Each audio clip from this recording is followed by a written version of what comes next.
कि जब 90 में मंडल आयोग लागू हुआ था और मंडल आयोग के विरोध में जब कमंडल चला था, उस कमंडल का संयोजक कौन था? अगर नरेंद्र मोदी जी ओबीसी हैं तो 90 में कमंडल का संयोजक नरेंद्र मोदी थे, जो ओबीसी के आरक्षण के विरोध में पूरा देश में सरकार गिराने का काम किया। वही व्यक्ति है नरेंद्र मोदी, जो हम उसके झांसे में आ गए। तो हमें समझना पड़ेगा, अगर वो ओबीसी होता तो क्या मंडल आयोग का विरोध करता और सरकार गिराने का लोग काम करता? 18 साल की उम्र में घर छोड़ दिया। 1949 में उनका जन्म हुआ और 11 साल की उम्र में उन्होंने घर छोड़ दिया। कितना हुआ? 1960। और उन्होंने कहा कि मैंने 35 वर्ष भीख मांगा। तो 60 और 35 95, जबकि 90 में वो कमंडल का संयोजक थे। अगर वो 95 तक भीख मांगे तो फिर उन्होंने एक झूठ बोला कि मैंने ट्रेन में चाय बेचा, मैंने प्लेटफार्म पर चाय बेचा। जब 95 तक भीख मांगा तो उसने ट्रेन में चाय कब बेचा, प्लेटफार्म पर चाय कब बेचा, ग्रेजुएशन कब किया, एमए कब किया? ये है नरेंद्र मोदी के मनुवाद में हम लोग फंस गए और उन्होंने अपना रक्षक बनाने का काम किया, जिसने ओबीसी और एससी एसटी के अधिकारों को हनन कर रहा है। कैसे कर रहा है? वो प्रधानमंत्री बनते ही ओबीसी और एससी एसटी के बच्चों के साथ छल करने का काम किया।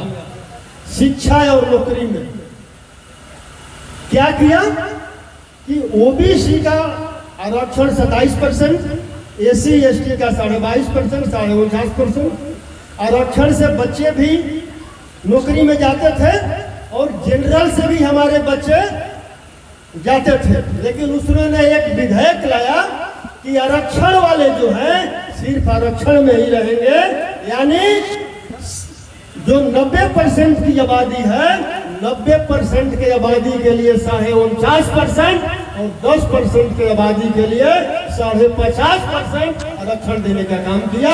इनडायरेक्ट, मतलब पीछे के दरवाजे से।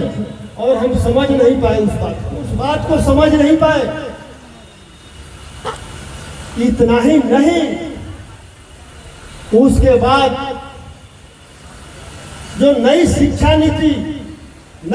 नीति 2020 उन्होंने लाया, उस नई शिक्षा नीति में जो है, नई शिक्षा नीति में 45,000 डिग्री कॉलेजों को क्लोज एंड मर्ज करके 15,000 पर लाने का प्लान है, जो भारत सरकार ने नई शिक्षा नीति 2020 लाया। इतना ही नहीं, और उसके बदले में गुरुकुल खुलेंगे, जो 2500 वर्ष पूर्व जो है, जो संविधान लागू होने से पहले जो गुरुकुल था, और उस गुरुकुल में द्रोणाचार्य पढ़ाते थे और खास वर्ग के लोगों को पढ़ाते थे, वैसा ही यूनिवर्सिटी अडानी और अंबानी का खोलने का प्लान है। और उस विद्यालय में आपके बच्चों का एडमिशन नहीं होगा, आपके बच्चों का एडमिशन नहीं होगा। उसमें वही लोग पढ़ेंगे जो 2500 वर्ष पहले जो गुरुकुल में पढ़ते थे। और जिस समय आपको शंभुक को मारा गया, एकलव्य का अंगूठा काटा गया, तो आज जो भारत के गद्दी पर बैठा हुआ, उस समय का जो द्रोणाचार्य है, वो केवल एकलव्य का अंगूठा काटने का काम किया था। लेकिन आज जो सत्ता में बैठा द्रोणाचार्य है, वो ओबीसी एससी एसटी के बच्चों का शिक्षा के क्षेत्र में पूरा हाथ काटने का काम किया है। कहीं भी आपको शिक्षा नहीं है। और आपको जानकारी के लिए मैं बता देना चाहता हूं, जब से सत्ता में ये लोग आया है, लगभग 60,000 विद्यालय को बंद करने का काम किया है, सरकारी विद्यालय को। क्योंकि गरीब के बच्चे सरकारी विद्यालय में ही पढ़ते हैं, उनके पास पैसे नहीं है। और आने वाले समय में पूरे सरकारी विद्यालय को ये लोग प्राइवेट हाथों में देने का प्लान किया है नई शिक्षा नीति में। हमारे बच्चे पढ़ेंगे क्या? फिर वही होगा, शूद्रों और महिलाओं को शिक्षा प्राप्त करने का अधिकार नहीं है। जो हमारे लोगों को ये लोग पढ़ने नहीं दिया, हमें समझने नहीं दिया, अंधविश्वास में ढकेलने का काम किया, देश को उसी दिशा में ले जाने का ये लोग काम कर रहे हैं। अभी जो आपको जो संसद में का जो उद्घाटन हुआ आपने देखा होगा, उसमें राजतंत्र का जो सिंबल है वो लगा दिया है। आपका अशोक चक्र को छोटा कर करके सिंबल लगाने का काम किया है। कुछ करना नहीं है उसको। और संविधान ये मत सोचिए कि समाप्त कर देगा, इनडायरेक्ट संविधान समाप्त कर चुका है। अब अगर वो 24 में आया तो सीधा संविधान को हटाएगा और वहां मनुस्मृति रख देगा। उसके बाद कोई चुनाव नहीं होगा। और जब कोई चुनाव नहीं होगा 24 के बाद, तो आज हमारे बहुजन समाज के लोग घूम घूम कर कहते हैं कुशवाहा मुख्यमंत्री बनना चाहिए।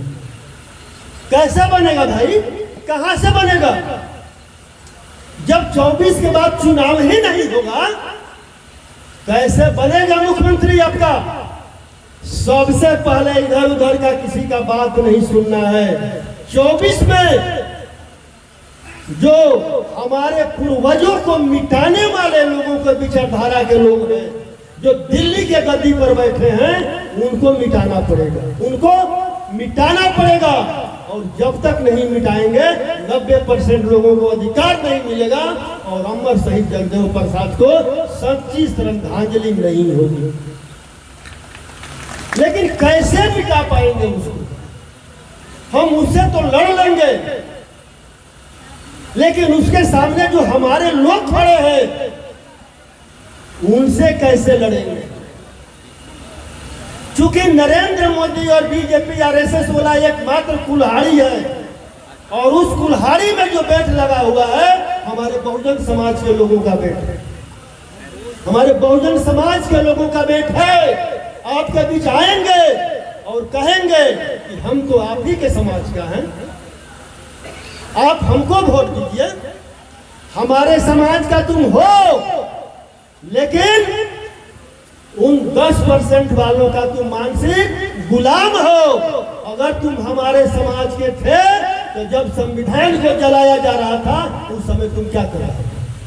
उस समय तुम क्या कर रहा था? और इन लोगों ने जब मंडल आयोग जब लागू हुआ तो 10% वालों ने सरकार गिरा दिया, और जब स्वर्णों को 10% का आरक्षण दिया गया उस समय तुम लोग क्या कर रहे थे? हमारे लोगों को सवाल करना चाहिए उन लोगों से। उस 10% की वजह से हमारे बच्चों का अधिकार छीन लिया गया। अगर नौकरी में आरक्षण के तहत अगर वैकेंसी निकलता है तो हमारे बच्चों का कट ऑफ मार्क्स अगर 70 रहता है तो उसके बच्चों का मतलब कि 60 रहता है, हमारे बच्चों का नौकरी नहीं मिल रहा है। सारा नौकरी 10% वालों को जा रहा है। ये समझने की बात है। और नई शिक्षा नीति के तहत ही एक लाया है lateral entry. Lateral entry OBC प्रधानमंत्री जो अपने को बोलता है, और उस लेटरल एंट्री के तहत लगभग 340 भारतवर्ष में संयुक्त सचिव बनाने का काम किया है। इसमें एक भी ओबीसी एससी एसटी के लोग नहीं है। मैं आप लोगों को बताना चाहता हूं कि अगर भारत का प्रधानमंत्री कहता है कि मैं ओबीसी हूं, तो वो एक काम करे, मंडल आयोग के सिफारिश को पढ़े, और उस सिफारिश में 40 सिफारिश है। उसमें एक सिफारिश ये भी है कि प्राइवेट में भी आरक्षण होना चाहिए। 38 सिफारिश है, 38 सिफारिश को वो लागू कर दे अगर ओबीसी है तो। और हमारी आबादी जो है 1931 के जनगणना के अनुसार 52% है।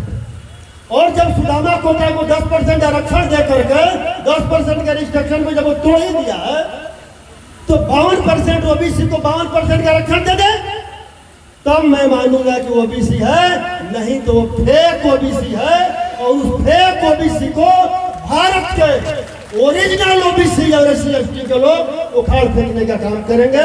और मैं आप लोगों से आखिरी बार आग्रह करता हूं कि अगर अमर शहीद जगदेव प्रसाद जी को सच्ची श्रद्धांजलि देना चाहते हैं तो उस केंद्र में बैठे ओबीसी SC/ST के दुश्मन वाली सरकार को मिटाने के लिए इंडिया गठबंधन बना है, इंडिया गठबंधन बना है। आप सभी लोग एक लाइन से इंडिया गठबंधन के साथ खड़ा होकर के उस मनुवादी सरकार को मिटाने का काम करिए, नहीं तो आप अपने बच्चों के आंख में आंख मिलाकर बात करने जो नहीं रहेंगे। मैं तो कह दूंगा कि मैं लड़ाई लड़ रहा था ओबीसी SC/ST के लोगों के लिए, लेकिन हमारे लोग घूम गए और बहरे थे, हमारे लोग घूम गए और बहरे थे। आप लोग सुनिए, आपके बच्चों के भविष्य का सवाल है। अगर आप चाहते हैं कि हमारे बच्चे गुलाम न हो तो केंद्र में बैठे सरकार को मिटा दीजिए। जय भारत, जय बुद्ध, जय भीम, जय जगदेव।